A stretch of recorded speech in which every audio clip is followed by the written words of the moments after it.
Já conhece o Axé em Prosa? É o meu novo podcast onde a gente bate um papo de verdade sobre religiões afro-brasileiras, como Umbanda, Candomblé, Congado e outras tradições de matrizes africanas. Em cada episódio, trago líderes e praticantes dessas religiões para compartilhar suas histórias, seus desafios, suas vivências espirituais. Quer conhecer mais sobre essas tradições e culturas? Então segue a gente no canal do YouTube e nas redes sociais. Vem se conectar com a Axé e descobrir mais sobre essas lindas religiões. Axé. Sejam muito bem-vindos ao primeiro episódio do Axé em Prosa. Hoje, a gente tem uma conversa super especial com um cara que tem uma bagagem incrível quando o assunto é fé. Estou falando de Davidson Silva, que é babalorixá do Ilê Axé o Milaior, situado em Esmeraldas, Minas Gerais, e é professor de língua portuguesa. Pai Davidson, que alegria ter o senhor por aqui. Sua bênção, meu pai. Obrigado, que eu te abençoe. Muito feliz também de estar aqui compartilhando um pouquinho da minha história, porque a gente sempre pensa que a gente não tem nada a compartilhar que seja tão importante. E que bom poder estar aqui ocupando esse espaço e falando em nome da minha classe, né, do meu povo. Que bom, meu pai. Para começar, eu queria que o senhor explicasse um pouquinho, falasse um pouquinho melhor sobre a sua história, falar um pouquinho de onde que vem essa relação sua com a fé, né? Isso já vem desde quando o senhor era criança? Da onde que surgiu isso? A minha mãe, ela é uma mulher que nasceu no dia 8 de outubro, que é entre duas homenagens que são feitas à Nossa Senhora. Nossa Senhora do Rosário, que é no dia 7, e Nossa Senhora Aparecida, padroeira do Brasil. Então, por isso ela recebeu o nome de Maria Aparecida do Rosário. Daí dá para você entender como é que é lá em casa, né? A casa da minha mãe é uma devoção mariana, assim como o Congado, que é de onde a gente vem, extremamente forte. Diz a minha mãe, quando eu era criança, eu falava para ela assim, que ela, quando perguntava assim, como é que é o nome da sua mãe? Aí disse que eu falava assim, ela chama Maria Aparecida do Norte. Já dá para entender como eu me comportava. Então, desde muito cedo, eu aprendi a devoção a Maria. Muito, muito cedo mesmo. Na hora que o bicho pegava, que a coisa apertava, era a Nossa Senhora do Rosário que a gente recorria. E quando criança, participando dos movimentos da igreja também, na nossa paróquia, na rua da minha casa, havia um círculo bíblico, onde as pessoas se reuniam uma vez por semana para discutir alguma questão, né? Rezar também. E na maior parte das vezes o terço estava presente. Então, essa devoção a Maria e essa fé em Nossa Senhora, ela moldou o meu modo de ser, meu modo de ver o mundo. Interessante. E essa ligação sua com o Congado, que nem o senhor falou que já vem uma questão de berço, né? Vamos dizer assim. Ela sempre foi muito presente para todos ou era somente a sua mãe mesmo que tinha essa ligação? A família toda ia junto também ali? Como é que é essa diferença de Congado também em si para a Igreja Católica? Tem uma diferença? O que é o Congado, assim, para quem não conhece um pouquinho? Tem um monte de coisa aí dentro, né? Primeiro que eu venho de um berço em que a minha mãe teve, a minha avó, ela teve uma única filha, né, que é a minha mãe, e a minha mãe também teve uma única filha. Quando eu estou falando assim, eu estou falando do sexo feminino, teve a minha irmã. A minha avó foi rainha de Congado. Nós acreditamos que ela tenha sido coroada como rainha do povo da guarda de São Jorge do Reino de Nossa Senhora, no bairro Concórdia, nos anos 30, 40, mais ou menos. Quando ela falece, em 82, a minha mãe assume a coroa de rainha do povo e dá continuidade, como em qualquer tipo de movimento negro, ela dá continuidade à sua ancestralidade. Então, os meus tios, né, irmãos da minha mãe, eles acompanhavam a minha avó, eles foram, que a gente chama de dançantes, né, foram para a fileira no Congado, assim como eu e os meus irmãos também fomos já sob a orientação da minha mãe. É óbvio que com o tempo e com as decisões, né, eu fiquei um pouco mais, a minha irmã saiu, né, os meus irmãos saíram, mas nós sempre tivemos essa referência. Então, foi uma devoção, vamos dizer assim, coletiva nesse lugar, porque todos nós fomos educados ali na fileira do Congado. E todo mês de outubro. O mês de outubro, durante a minha infância e a minha adolescência, era sempre assim. Eu passava a Semana da Criança, que é a semana do dia 12 de outubro, e já ficava na Concórdia, emendava para poder ajudar na preparação da festa de Nossa Senhora do Rosário, que acontece sempre no terceiro domingo do mês de outubro. E essa tradição ainda está muito presente, assim? Sim, hoje sob novos contornos, porque a minha mãe deixou a coroa depois de 21 anos, né, que ela carregou, mas a gente continuou na cozinha, assessorando, da festa, tal, né? Porque o congado, assim como outras... eu vou chamar o congado aqui de uma confraria, porque é isso mesmo que é.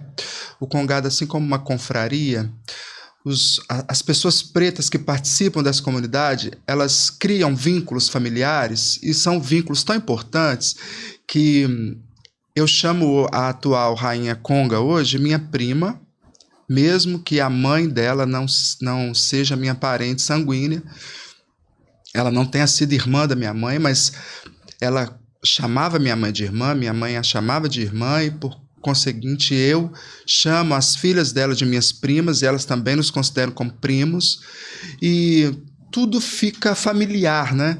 Então, a mãe dessa minha tia, que a gente chamava de tia Vilma, que hoje já está no céu, a gente chamava de tia Rosa. Então, o vínculo familiar que essas confrarias constroem, eles são muito fortes e indissolúveis. Ninguém tem o direito de afirmar que essas pessoas elas não são minhas parentes, porque elas são. Elas são minhas parentes porque elas estão ligadas pelo laço da ancestralidade, né? Então, acaba que todo mundo participou e pertenceu, né? E pertence até hoje por esse vínculo que está ligado à fé. Quando você fala sobre a diferença de congado e de umbanda, ou a relação entre o congado e a Igreja Católica, a gente tem que pensar em como é que o congado ele se constrói e ele se reconstrói ao longo do tempo. Porque, como uma confraria, nasce dessa reunião dessas pessoas pretas em lugares específicos. A gente sabe, existem muitos autores que discutem até se Ouro Preto pode ter sido um dos berços do congado. Essas pessoas se reúnem num tempo em que a Igreja Católica proibia a devoção de pretos, proibia a entrada de pretos na igreja. Então, essas pessoas elas começam a cultuar ali as suas imagens, cultuar ali as suas divindades, até que elas conseguem assumir esse espaço, que é um espaço onde o congado é também assumido como uma devoção cristã, e ele pode participar das missas congas, né, dessas reuniões públicas. Mas aí nós já estamos falando de um momento posterior, que é um momento em que nós já somos, já somos considerados como seres de direito e, portanto, podemos ocupar esses espaços, né? Sim. Agora, em outro momento, não. Então, eram confrarias mesmo. Pensar na relação entre congado e umbanda é pensar em tudo aquilo que, para mim, é da pessoa preta, é do nosso povo. Se nós formos, por exemplo, a um samba, nós vamos perceber que a gente escuta uma música que foi gravada em 1920. E a gente canta como se ela fosse extremamente atual. Então a gente está fazendo uma referência, uma memória àqueles que vieram antes de nós. E o congado tem isso, né? O congado tem uma devoção à sua ancestralidade que está muito fincada no que a gente chama de Cruzeiro das Almas, ou Aruanda, né? É naquele lugar ali que a gente está fazendo essa memória, esse culto às pessoas que vieram antes de nós. E o restante da devoção, aí cada congado vai delinear a sua maneira, né? Qual é o santo que vai ser homenageado, se é Moçambique, se é Congo, se é Caboclinho, as expressões culturais elas são das mais diversas. A gente não pode nunca chamar nem congado, nem umbanda, nem candomblé de uma coisa, né?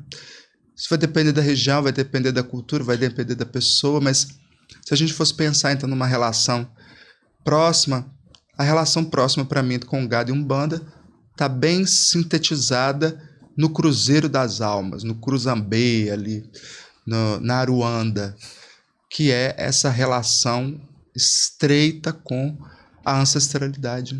Além dessa questão da ancestralidade, né, que o senhor citou, essa ligação, né, muito presente, não só na sua família, mas também até mesmo dentro do Congado, dentro dessas confrarias, né, que o senhor vivenciou. E o senhor falou muito sobre Congo, o senhor falou muito sobre Aruanda. Você acha que o Congado em si te ajudou também a ir vivenciar essa sua ligação com a Umbanda? Ou você acha que é o seu caminho mesmo que ditou isso para você e você seguiu? Com certeza. Eu vou voltar pro samba, que eu adoro samba, né? Escuto desde que eu me entendo por gente. Se a gente for pensar, a pessoa que está hoje no samba, muitas vezes ela está na macumba, ela está no congado, ela está, enfim, em vários desses espaços são ocupados. E isso é até naturalizado, né? No sentido de não haver um questionamento se eu sou A, se eu sou B, se eu sou daqui, se eu sou dali, porque a gente vai meio que agregando aquilo que se parece com a gente, aquilo com o qual nós nos identificamos, né? Eu, como eu disse, venho de um berço congadeiro, mas também um bandista. Então, a minha avó, ela era um bandista. A minha avó era de um monte de coisa, como boa brasileira. Mas ela era um bandista, ela colocava cartas, ela atendia, quando ela morou, durante um período da vida que ela morou na Pedreira, Prado Lopes, ela atendia ali com caboclo. Eu, quando nasci, a minha mãe ainda era de um terreiro de Umbanda. Também, então ela era de Congado e era de um terreiro de Umbanda. Então, eu cresci ouvindo a minha mãe ali na limpeza da casa, fazendo alguma coisa, cantando as nossas cantigas ancestrais, os nossos pontos cantados. Então, muitos eu aprendi dessa forma. E eu sempre tive despertado em mim uma coisa que para mim é universal, que é a mediunidade. Então, a mediunidade que se expressa nos sonhos, a mediunidade que se expressa na incorporação, tudo isso se manifestou em mim muito cedo. Então, isso fez com que eu fosse extremamente curioso para buscar, né? Por que essa cantiga? Por que ela é cantada assim? Em que momento ela é cantada? O que ela desperta? A minha avó era benzedeira. A minha mãe aprendeu a benzer também, que acabou deixando esse legado para mim, de me ensinar as orações de benzeção. Então, é naquela hora do aperto, em que você não tem um médico próximo, você não tem um farmacêutico próximo, você não tem ninguém, é que você recorre à sua fé, à sua divindade, à sua ancestralidade, e através de uma folha, com uma oração, com uma cantiga, e você cura uma dor, resolve um problema, ameniza alguma situação. Então, a Umbanda, para mim, ela foi demonizada com a minha entrada na Igreja Católica. Quando eu me dediquei, o período da minha adolescência, que eu me dediquei mais à Igreja Católica, que eu demonizei isso. Mas no período anterior, tudo para mim era extremamente normal. Isso fazia parte do cotidiano. Então, cantar lá, ô marinheiro, 3 pedras balançou, foi mãe d'água, foi sereia, foi nagu. Isso aí para mim era a mesma coisa de cantar um samba ou qualquer outra coisa. Era do nosso cotidiano. Depois, né, aí eu também, com a orientação da minha mãe, que foi para a Igreja Católica, eu também fui. Aí sim, eu entrei em conflito entre a teoria, vamos dizer assim, né, a doutrina católica e aquilo que eu experimentava no meu corpo, na minha alma, e aquilo que eu tinha como memória. Aí sim, eu comecei a viver esse conflito, mas antes, tudo natural. Quando o senhor diz conflito, o senhor quer dizer o quê? Vivências que o senhor foi vivendo no decorrer do tempo, com essa mediunidade mesmo, chegou a ser mais presente do que ela já era? Conta pra gente, teve algum episódio assim que o senhor falou assim, agora eu tenho que parar, agora eu tenho que escutar, eu tenho que ir atrás para me entender o que está acontecendo comigo? Ou foi... Teve sim. Eu me lembro bem de um episódio que eu estava na igreja participando de um momento lá de oração e eu escutei como se fosse uma voz dizendo para mim de uma pessoa que estava sendo naquele momento curada de de um problema no estômago. E eu falei. Quando eu cheguei em casa muito perturbado, falei para minha mãe assim, mãe, aquilo que aconteceu, ela estava comigo esse dia. Eu escutei nitidamente a voz de uma pessoa, parecia uma pessoa mais velha. E aí minha mãe falou assim, não se preocupe não, porque isso é o seu preto velho. E aí, dentro de casa, ela começou a me ensinar a buscar essa energia, canalizar essa energia.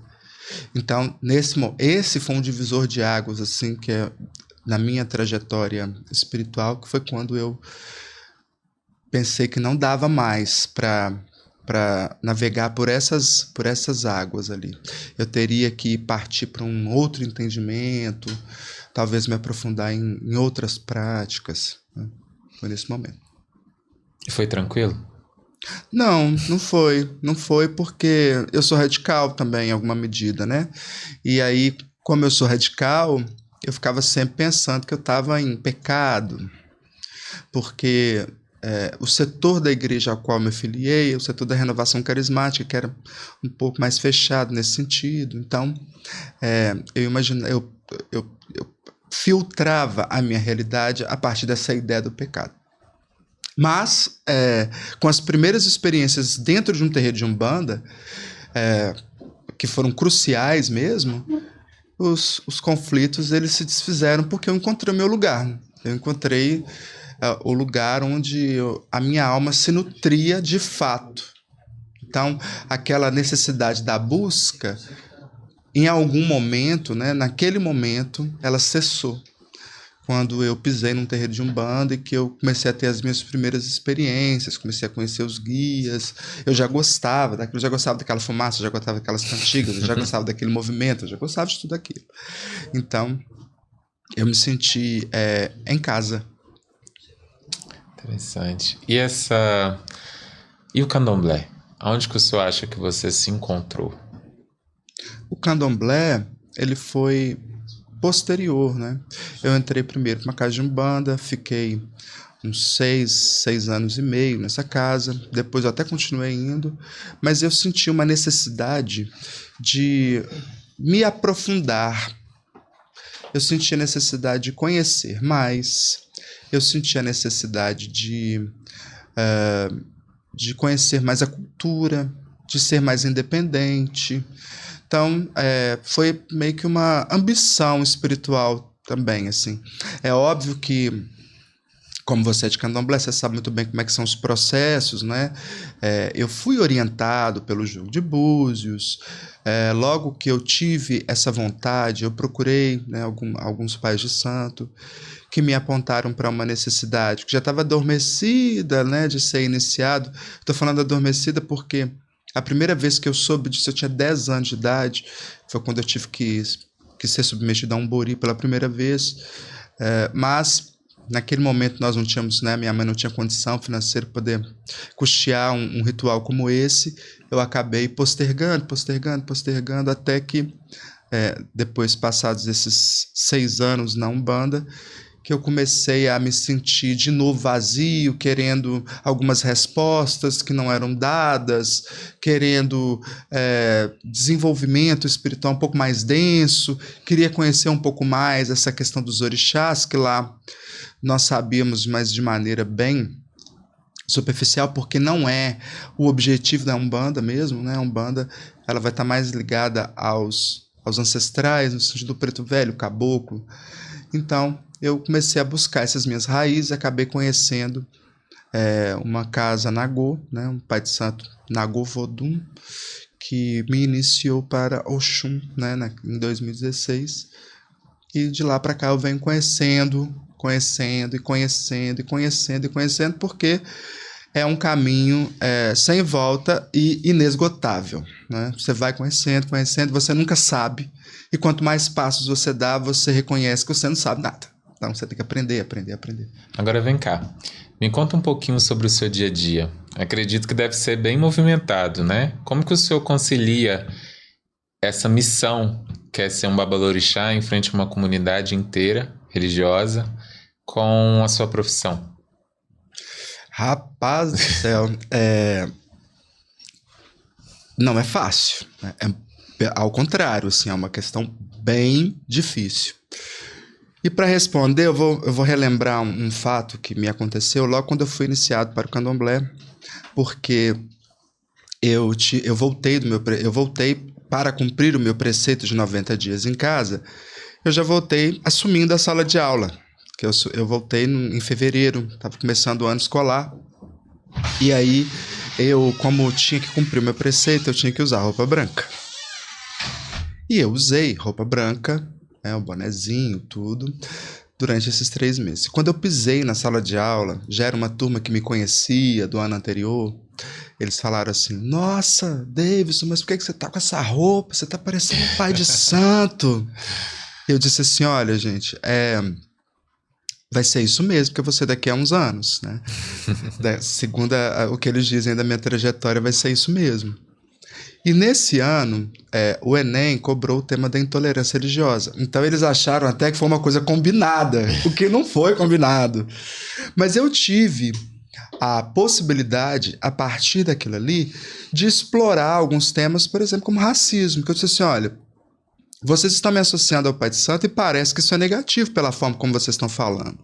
Se o meu corpo fosse branco, né, se a minha pele fosse branca e eu estivesse de roupa branca, haveria esse estranhamento? Né? Vocês se incomodariam como vocês se incomodaram dessa forma?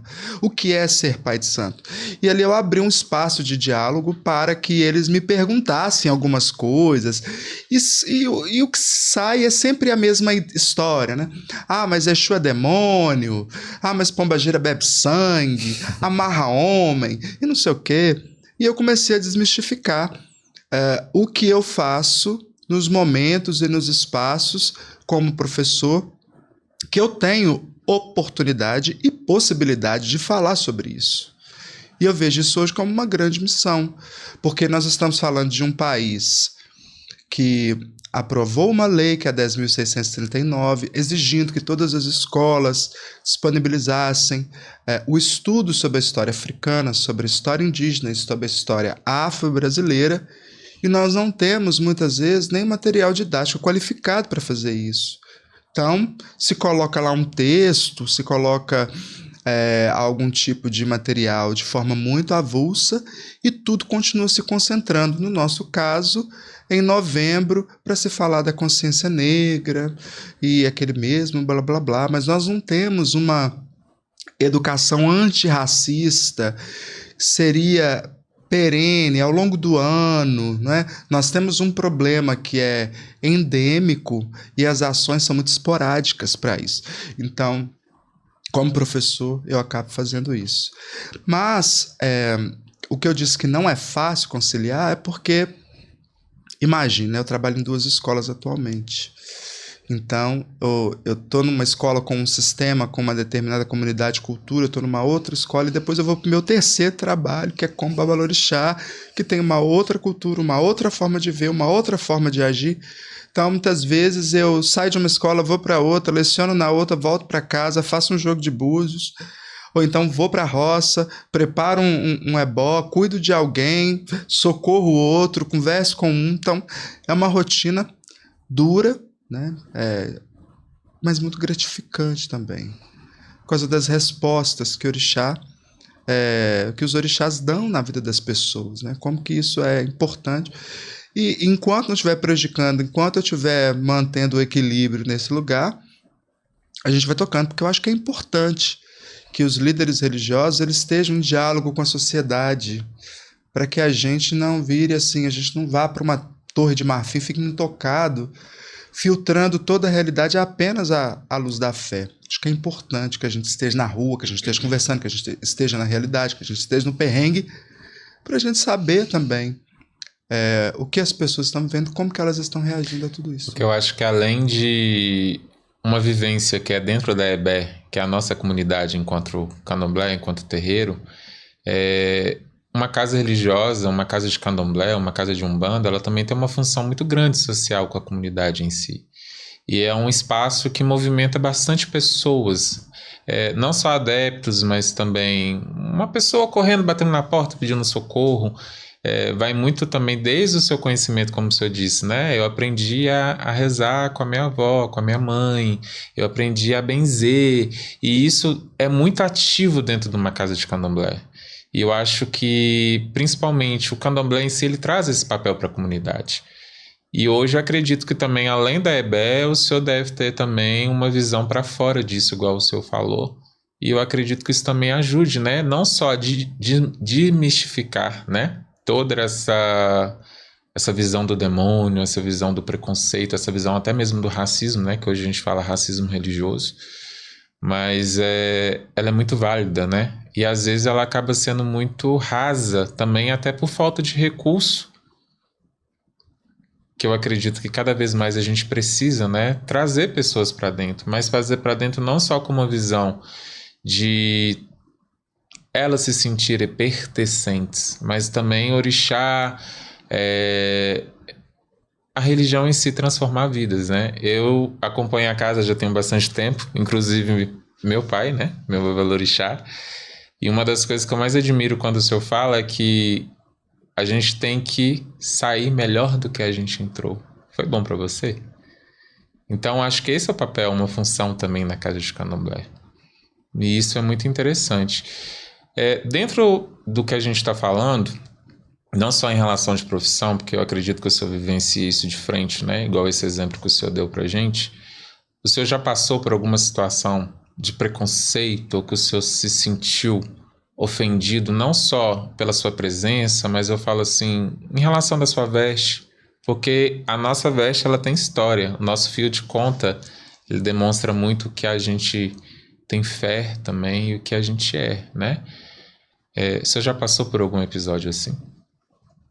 Eu acho que, antes de eu falar sobre algum episódio, que assim, eu tô tentando até me lembrar de algum que eu tenha passado, especificamente, eu acho que é importante a gente falar sobre o papel do babalorixá, da ialorixá, né, das pessoas de axé que são líderes aí das suas casas. Nós estamos falando de um racismo religioso que se expressa de forma brutal na estrutura social e cultural.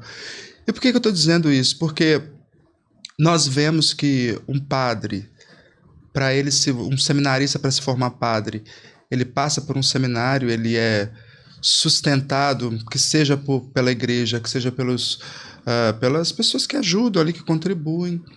Isso acontece também com um pastor, muitas vezes, que a igreja consegue custear os estudos, a preparação dele. E é curioso que essas pessoas que são tão preparadas, né, que são doutas aí, sei lá, elas não conseguem sentar-se numa mesma altura, quase que de uma posição, muitas vezes horizontal, com o fiel. Então, se a gente for pensar num pai de santo de umbanda que recebe lá o seu preto velho vai sentar num banquinho e ele vai atender aquele filho de santo, ou aquele consulente, de maneira horizontal. Então ele vai ter contato com a vida daquela pessoa e a vida muitas vezes de forma integral. É para o terreiro de candomblé, como uma grande família, uma grande instituição, que as pessoas correm quando elas estão sem emprego, quando elas estão sem amor, quando elas estão sem saúde, quando elas estão desesperadas. Elas vão ali e elas têm o contato do seu pai de santo, da sua mãe de santo, elas conseguem. O que muitas vezes o fiel da igreja católica não consegue fazer o contato com o padre, não consegue fazer o contato com o pastor, ou tem vários intermediários. E essa relação com a matriz africana muitas vezes acontece de forma direta e nós não recebemos essa valorização e nem mesmo temos essas condições para buscar o conhecimento, para aperfeiçoar, para buscar o conhecimento cultural. Então, quando a gente diz que a nossa etnia, que a nossa raça, ela é dotada da resistência, a resistência ela se dá nisso também, porque além do processo ser baseado na oralidade, baseado no fazer, no olhar fazer, no aprender pela observação, você tem também essa dificuldade de acesso a esse tipo de conhecimento que está ali materializado no livro, no curso, nisso, naquilo, essas preparações, e isso faz com que muitas pessoas se percam pelo caminho, por falta de formação, faz com que muitas casas não estejam legalizadas hoje, por falta de formação, faz com que muitas pessoas prefiram se envolver talvez na magia, apenas entendendo que ser um babalorixá ou uma ialorixá é apenas uma pessoa que sabe manipular elemento, e não é. Nós estamos falando ali do cuidado com uma comunidade. Então, eu acho que é muito importante ter esse espaço para a gente problematizar também o lugar do babalorixá, um lugar muitas vezes inviabilizado pelo próprio racismo, porque as pessoas elas têm coragem de dizer que elas são católicas, elas têm coragem de dizer que elas são evangélicas, mas muitas vezes elas não têm coragem de dizer que elas são umbandistas ou que elas são candomblecistas, elas não têm coragem de pedir um auxílio para os seus zeladores, né? E assim vai. Agora, falar de um preconceito nessa figura do babalorixá, não. E não passei por causa da minha postura também. Então eu não tive esse episódio. Eu tive e eu passei por inúmeros episódios de racismo sem o axó, sem a conta, simplesmente pelo fato de a minha pele ser preta nesses espaços de poder.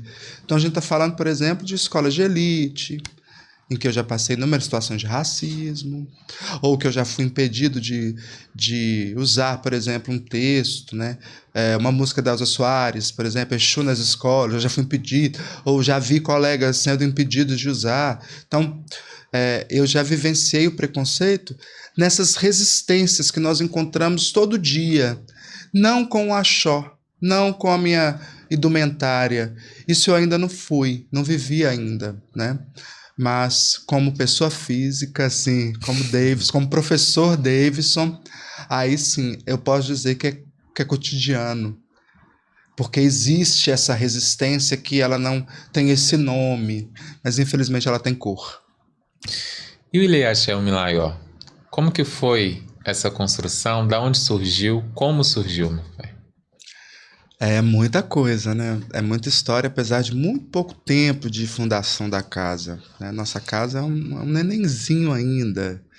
E quando a gente fala dessa construção da casa, a gente está falando de várias construções. A gente está falando da construção do Davidson enquanto babalorixá, desse Ilhéaxé, a gente está falando da construção da casa enquanto materialidade, a gente está falando da construção da casa enquanto fiel, né?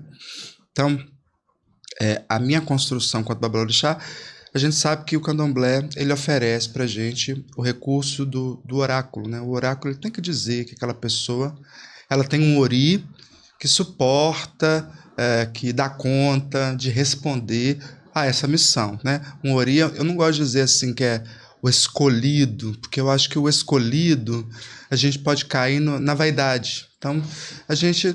Que ori que dá conta disso aí? Que ori que suporta isso aí? Então, eu estava numa casa de Queto já, né, nesse momento, com o babalorixá Elbert de Lunguedé, que me mostrou esse mundo, que me disse assim, olha, o jogo aponta você como um iniciador, aponta você como um babalorixá. E o senhor já se via já? Não me via. E eu preciso preparar você para isso. E essa preparação, ela foi até muito rápida, no sentido de que foram em torno de 4 anos, 5 anos, mas ele foi fazendo de forma muito... ele foi fazendo de forma muito suave comigo, sabe? Me colocando para criar um barco, me colocando nos fundamentos, me ensinando os fundamentos, algumas questões. E eu comecei a ser chamado de pai na comunidade dele, né, desse babalorixá, naturalmente. Então as pessoas foram me reconhecendo assim. E eu fui sendo, né, o pai pequeno de um, o Ajibonã de outro, e eu fui internalizando essas questões. E ele também, como uma pessoa mais experiente, mais velha, e a gente sabe que no candomblé, vamos dizer assim, a idade é cargo, o conhecimento é poder, né? Tem essa máxima no candomblé.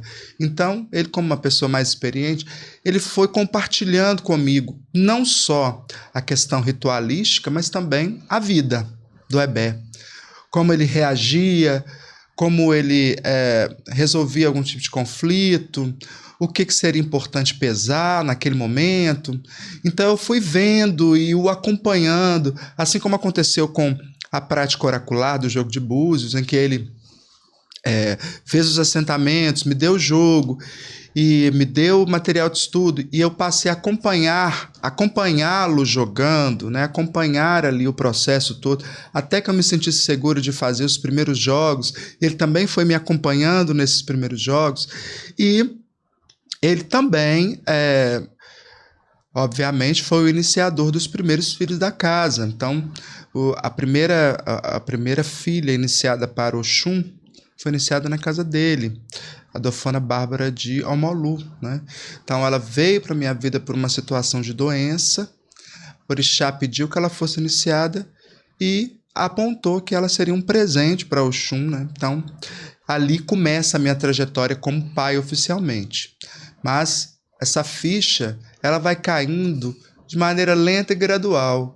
À medida que os problemas vão surgindo, os desafios vão sendo superados, é que você vai percebendo que a espiritualidade te deu um tônus, ela te deu uma sabedoria, ela te deu uma força, um axé, que é isso que significa a palavra axé, para que você consiga levar ali à frente, né?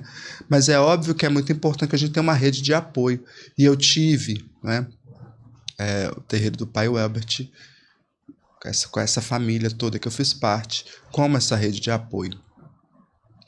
Posteriormente, a minha mãe, ela tinha um lote, ela doou esse lote para que essa instituição nascesse, e ali, com muito suor e com muita lágrima, a gente começou a construir as primeiras casas de orixá, o barracão, fazendo rifa, vendendo coisa, fazendo bazar, mobilizando as pessoas que já acreditavam na minha missão, que já me acompanhavam de alguma maneira, mas ali na labuta, até que a casa foi ganhando forma.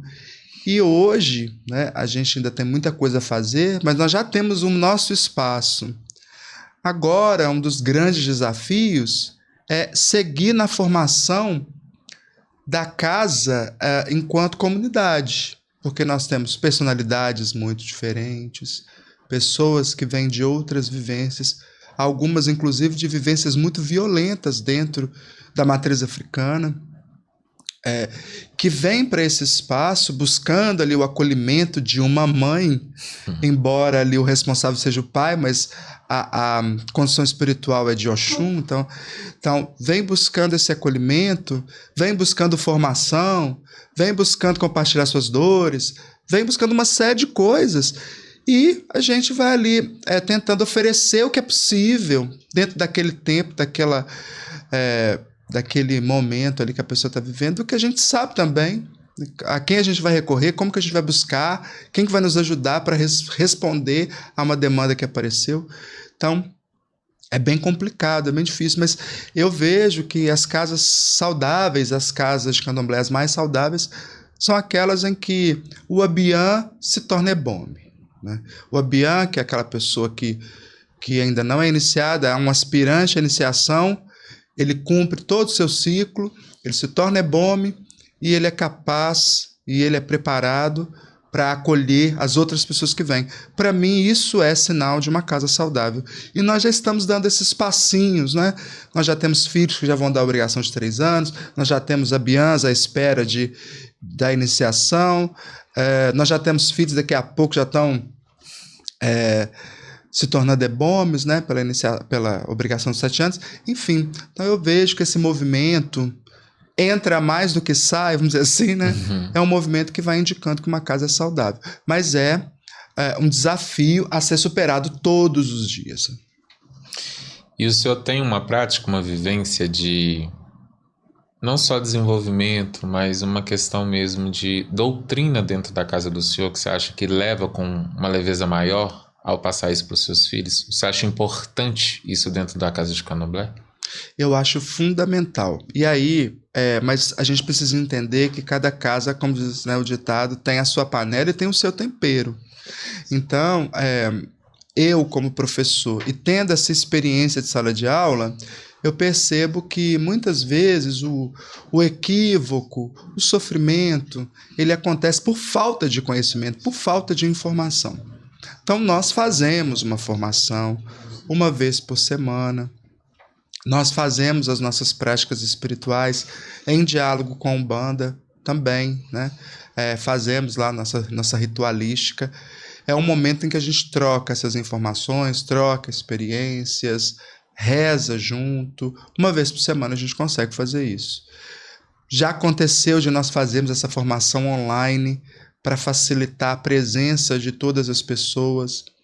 Mas tudo isso é estar em conformidade com o tempo e a necessidade do tempo, né?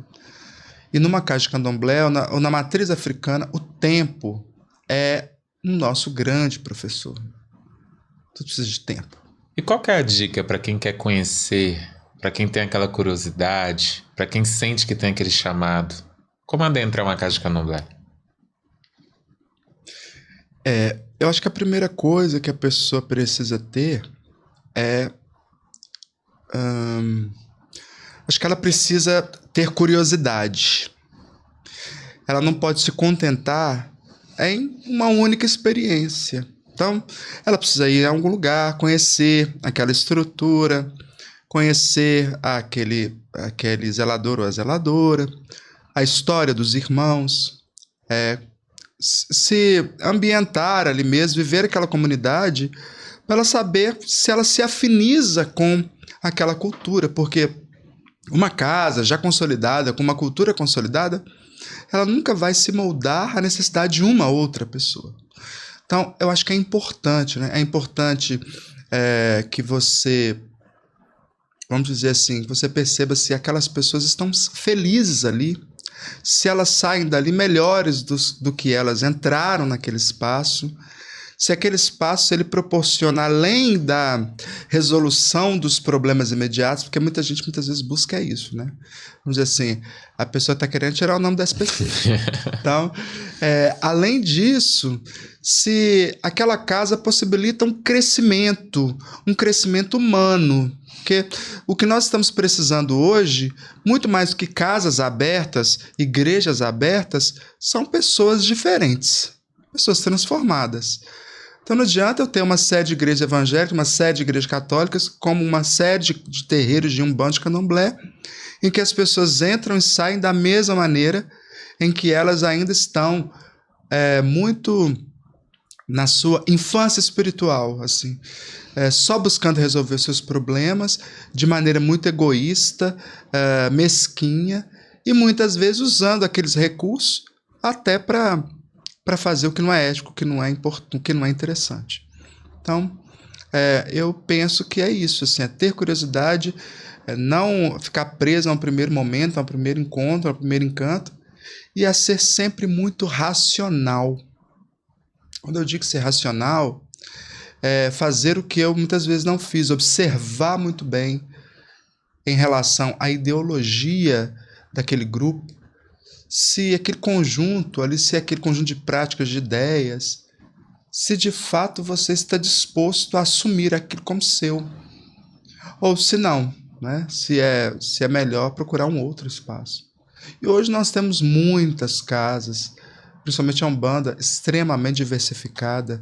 O Candomblé ainda tem um apego às tradições muito maior, né? Você tem hoje ramificações e ramificações de Umbanda que atendem a muitos gostos, a muitas necessidades, a muitas individualidades. Então eu acho que isso é importante. Agora, como uma pessoa iniciada, eu transmitiria a fé para quem é um aspirante falando de mim, falando da pessoa que eu sou e como eu sou melhor a partir do momento que eu fui iniciado para Oxum. Então esse é um divisor de águas na minha vida, porque mudou a minha vida completamente. Eu sou um Davidson antes do Olayomi, que é meu nome ancestral, né, o meu nome nessa comunidade. Eu sou uma outra pessoa, e como isso foi fundamental para a transformação da minha vida. Então isso eu falaria para esse aspirante. E a partir da minha experiência com o orixá e da forma como eu vejo o meu orixá, talvez a entrada vai ser sadia e recheada de fé, como é a minha permanência nessa cultura. Meu pai, foi muito incrível essa conversa de hoje.